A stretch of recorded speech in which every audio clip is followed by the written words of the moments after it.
nothing to do at all. Nowhere to go, nothing to find, no self-realization, no freedom, no liberation, nothing.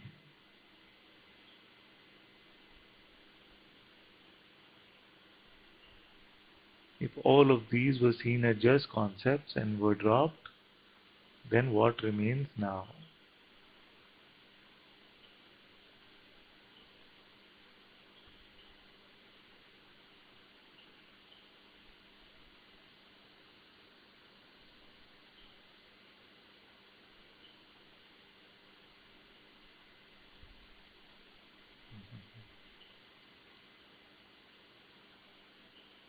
All of us can know this.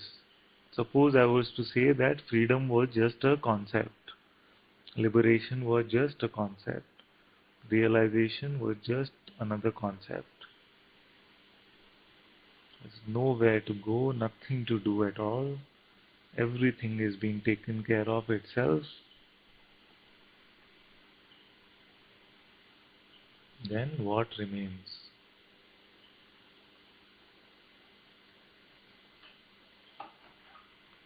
If we let everything run on its own, then what do we need to do? The one that is running this world does not need our intervention in anything. He is running this body, he is running these words, he is running the entire universe. The person's intervention is just not required in anything at all.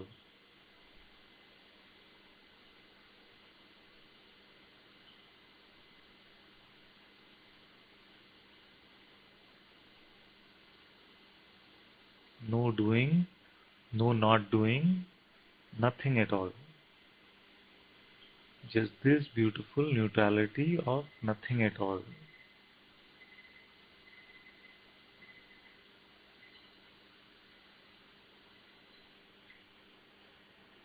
This is what is meant by letting go. It is not my business anymore. Anything the mind is trying to tell you, just say it is my guru's problem now. It is not my business anymore.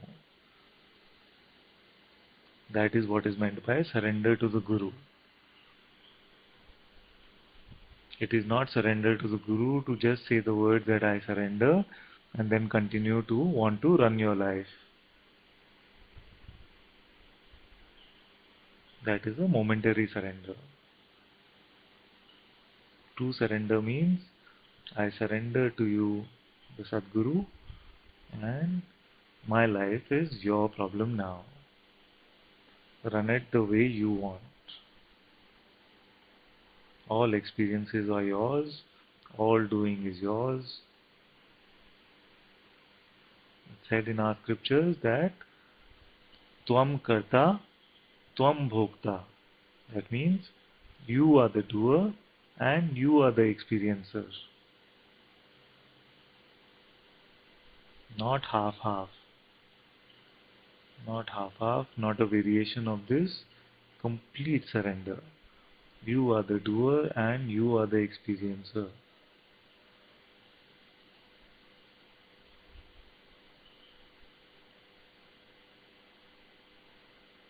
So then we cannot question that why is this happening to me?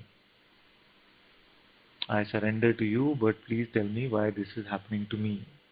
Then that is not surrender.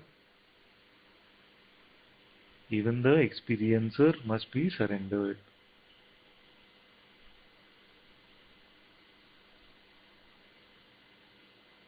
Even the concept that there is a me that is experiencing my life must be surrendered.